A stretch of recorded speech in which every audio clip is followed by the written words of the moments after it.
Yun, isang magandang araw sa inyong lahat mga kabosing. Magandang tanghali, magandang hapon, magandang umaga o anumang oras nyo napanood ang video na to. So kung mapapansin nyo ay andito po tayo sa loob ng aking sasakyan. Meron po tayong balak gawin ngayong araw na to. Hindi ko lang alam kung matutuloy. Dapat sana kanina pang umaga to, kaso naging busy tayo. Kaya try nating gawin ang plano natin nga ngayong araw na to. Pero bago lahat ay muli ako ay bumabati sa inyo ng isang pinagpalang araw. Sana po ay nasa maayos kayong kalagayan mga kabosing. At may pupuntahan tayo mga kabosing, abangan ninyo. Ayan, pupuntahan po natin yung MRF ng aming village, na sa katunayan ay wala pong naghahakot ng basura. Tambak na po yung mga basura dito. Tingnan po natin kung kaya na kung kaya natin magserbisyo ngayong araw na ito kahit tanghali na. Talagang nangangamoy na yung aming subdivision.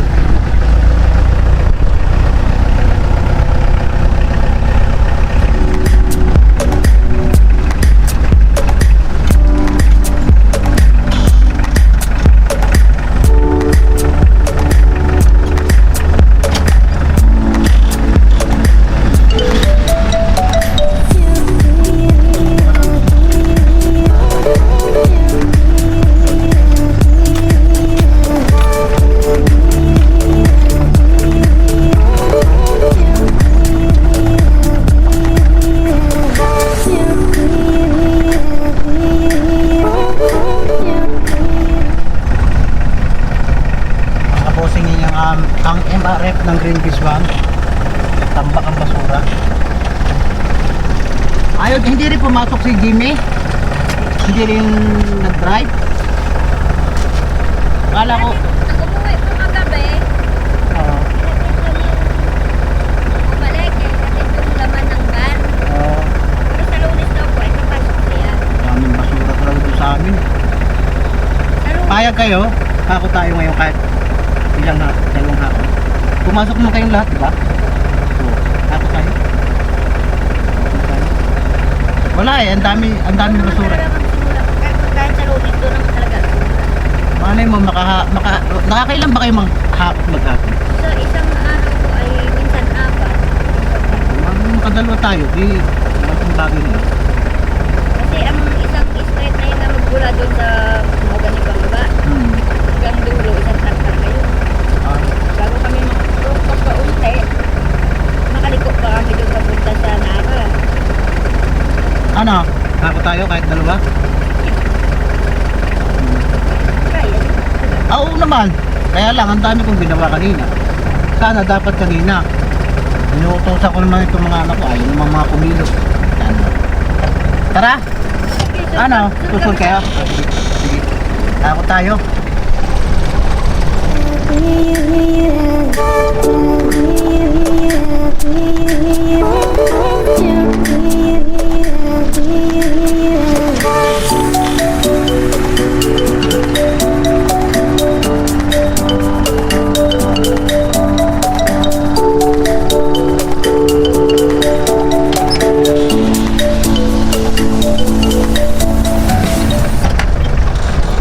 Kaya mga kabosing, napakaraming basura tayo. So dito sa aming sa aming subdivision, kapag hindi ka nakahakot ng sa loob ng isang linggo, wala na, mangangamoy na. At napakalaki po nitong subdivision ito. Itong driver po namin ay nagkaroon po ng meron po siyang napasukan. So sa Lunes pa ang kanyang pasok. So kung hihintayin natin ay baka matambakan. Try natin maghakot kahit na ilang hakot ng truck. Ito po naman ay serbisyo lang. At ito na may kagustuhan ko, wala na puto sa akin. Ganun lang talaga eh. Kung gusto mong tumulong, magpusa ka na lang, hindi yung puro daldal. Try natin maghakot. Ako po yung magmamaneho mga kabosing, at pag ako'y medyo may pakiramdam ako, may sipon ako mga kabosing eh. Parang magkakatrangkaso ako. Pag hindi ko na kinaya mamaya ay ang papalit yung anak na ano.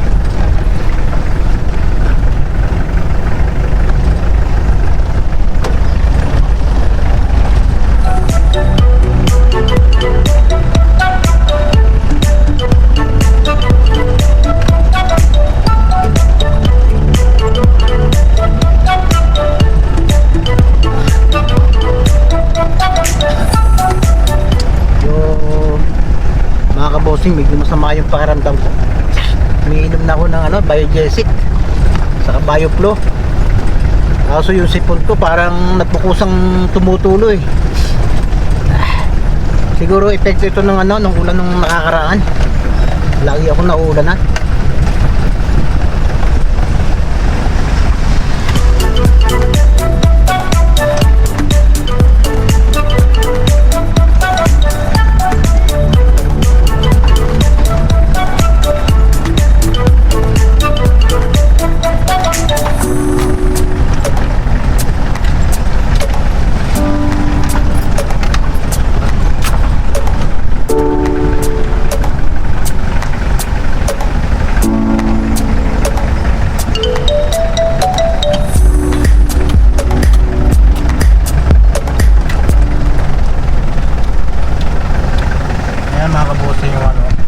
Namin yung aming OWA office for the first time ngayon ko lang may papakita sa inyo. Ayan,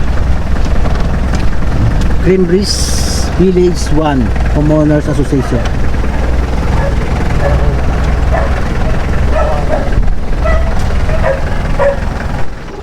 Ayan mga kabusing, tayo ay mag-aakot mo ng basura at tayo ang pansamantalang driver muna. Ito ay ano, libreng servisyo mga kabusing. Wala tayong driver eh.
Sasakyang ito, ang tigas ng ulo.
buhatin. Opo. Pag mabigat, natulong kayo. Ah, Hey.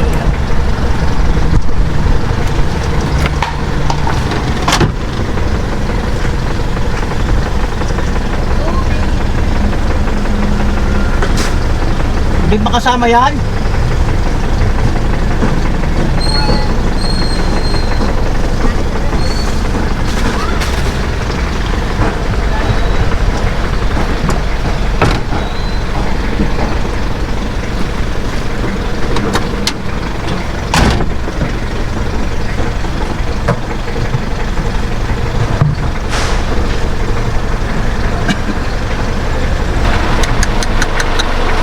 Dapat yung mga kanin hindi na sinasama eh.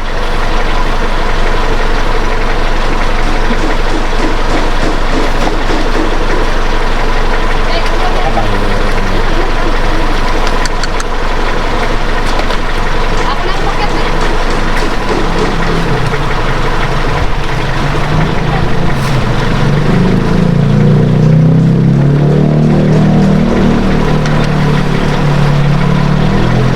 Si Michael ba? Hindi ari? Si Michael? Sa Lunes pa daw po siya.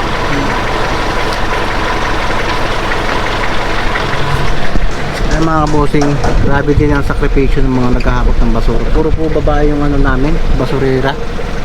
Wala po kaming lalaki. Kaya medyo nakakaawa rin. Sa pagsama ko ito sa pagkunguha ng basura ay talagang nakikita ko yung hirap nila oh. Ito yung naman oh. Sa kakarampot na sweldo ay talagang namang nagtityaga sila maka-survive lang. At take note mga kabosing, yung aking mga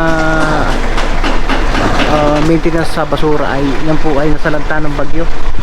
Nasira po yung kanilang bahay dahil po sila ay naka-spot lang sa tabi ng ilog. Kaya nakakaawa rin.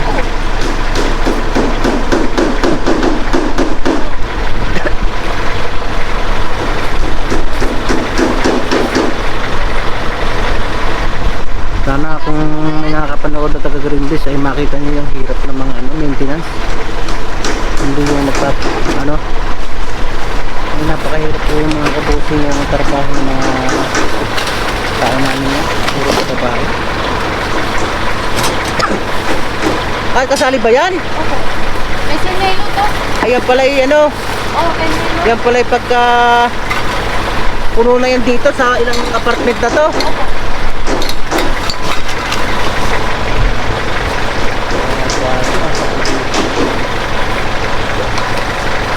Ano na yung mga apartment? Siguro dapat binibigyan na nila ng konsiderasyon ng ating magbabasura. Lalo ngayon tag-ulan, napakahirap kung manguha ng basura sa tag-ulan. Kasi may halo pang tubig. May halo kasi tubig.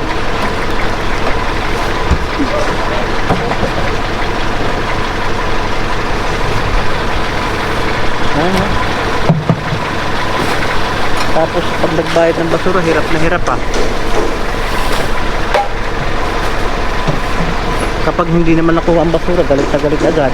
Pero tingnan naman yung sakripisyo. Oh. Grabe. Kaya dapat yan, Mayroon ano dyan? ang problema dito mga kabosing, yung pong kalusugan ng aming basurero ay hindi po hindi safety. Ngayon ko lang nasa pwede sabihin. Kasi puro basura yung nakakot nila ating mga.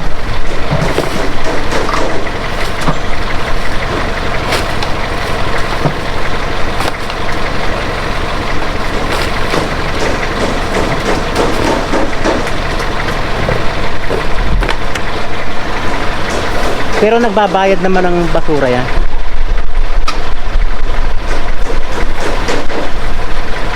Minsan, nagbibigay din sa amin ng motor. Oo.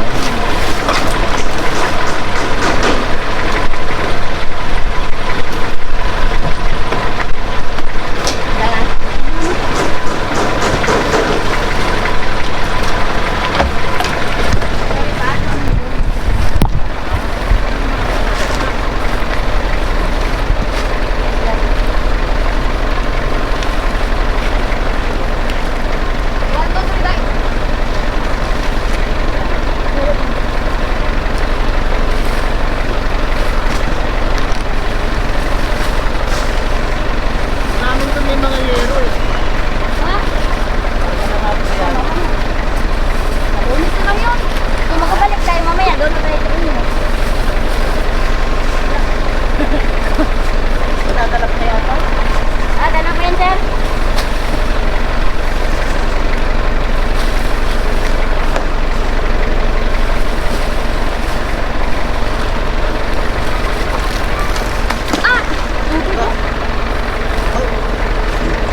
Atras! Meron pa daw. Di ba tapos sir, di ba? Ay, hindi ko. Huhulog na ako sir. Ay, mga kabuting, isang truck na tayo. Talagang masakit sa sikmura. Mabaho. Nakaan man ako dito sa mga maintenance namin. Hindi sila nagpe-face mask. Kaya kan duduwak na ako.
Kabusin, nakaisang hakot na kami.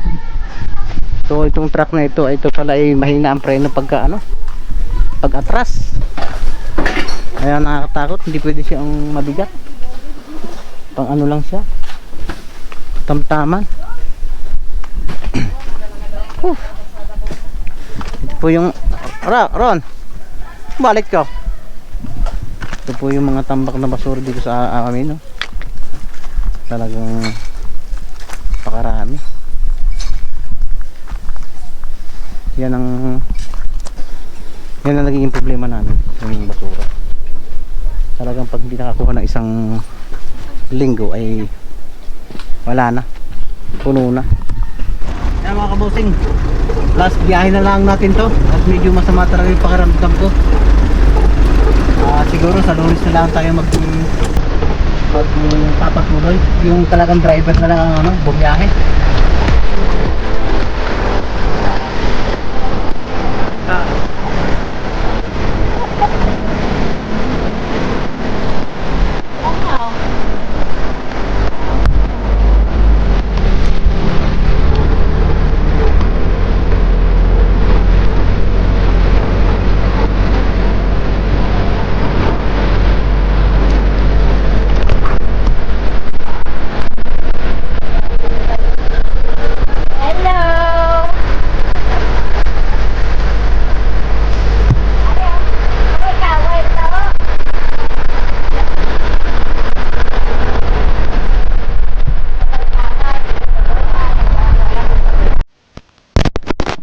Magkakakutuloy sila, yung talagang driver na. Tayo naman ay nag-volunteer lang kasi ang dami ng basura para makabawas-bawas tayo sa basura. Ayan mga kabusing, maya maya uwi na rin tayo. Napakahirap pala ng trabaho ng magbabasura.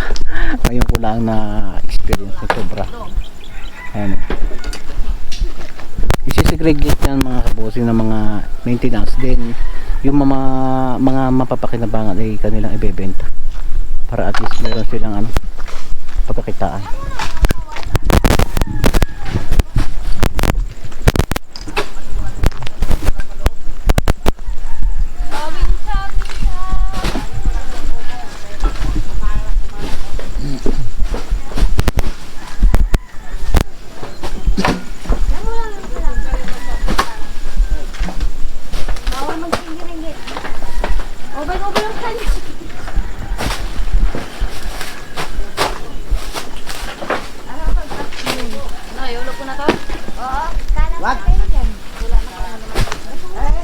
Susok ako mga kabusing.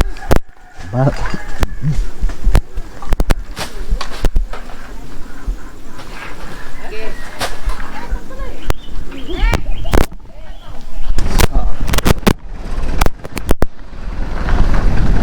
kabossing, uwi na kami.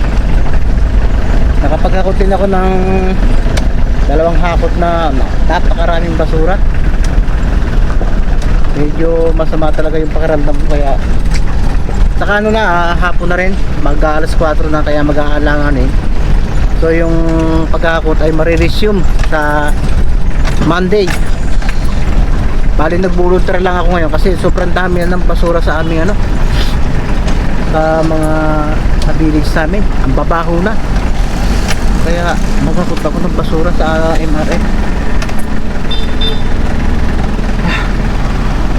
Ayan, medyo yung aming sasakyan ng truck ay ano, wala sa ayos. Dapat i-check yung mga brakes, mahina yung brake nya, kaya kung hindi sanay yung magmamaneho, may posibilidad na maka-aksidente. Kaya dapat ang advice ko ay ipabuksan ang mga brakes at maiayos, kasi yun ang mahalaga mga kabossing ang preno para sa safety na magmamaneho at saka ng mga tao.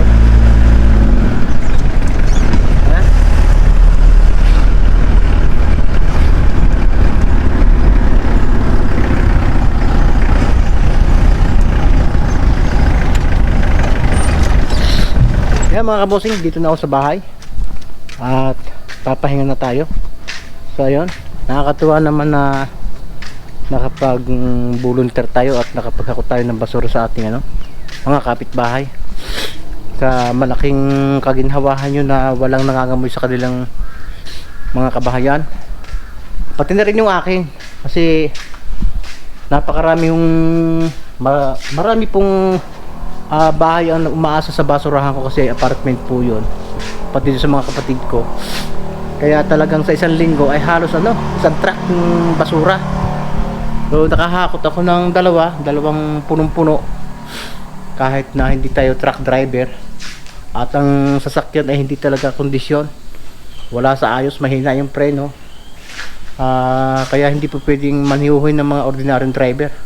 So tayo po naman ay mga bihasa sa kanyang mga sasakyang wala sa kondisyon, kaya kaya po natin yan. So ayan mga kabossing, medyo masama yung pakiramdam ko kaya napilitan lang ako, kasi talagang sobrang dami na ng basura. At natutuwa ako na na-accomplish ko yung aking balak na maghakot ng basura, kasi yung aming mga kabusing na driver ay nagkaroon ng kontrata na kausap. Kasi yung last week ay nagtigil muna kami sa operation kasi bagyo, kaya siguro naghanap sila ng ibang sideline, kaya mayroon siyang kontrata na hindi niya maiwan. By Monday ay mag-uumpisa na ulit siya. So iniisip ko kung iintay ng Monday, sobrang dami talaga ng maiipong basura, kaya ako na lang nag-volunteer at para hindi naman matambak ang basura.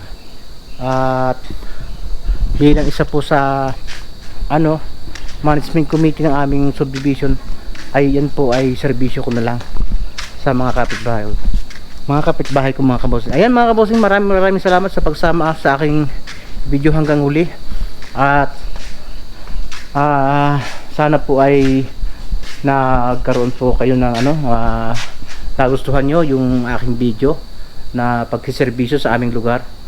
Ayan po naman ay kusang loob ko, at hindi naman ako inuutusan talaga ng yung iba po kasing mga taga rito ay parang tinatawanan ako at bakit daw ako magdadrive ng truck ng basura. So sa ganang akin naman okay lang naman, kasi tingin ko naman sa pagkatao ko, ordinary din lang naman ako. Bakit naman mahihiya ako mag-drive ng truck ng basura ng aming lugar? Hindi naman ikabababa ng aking pagkatao yun. Kaya talagang ginawa ko yung mga kabossing. So hanggang dito na lang mga kabossing ang aking video, at sana po sa mga oras na ito ay nasa maayos kayong kalagayan. Salamat na muli sa inyong mga pagsubaybay sa mga vlog ko, at until next video na lang mga kabossing. Bye bye, love you all.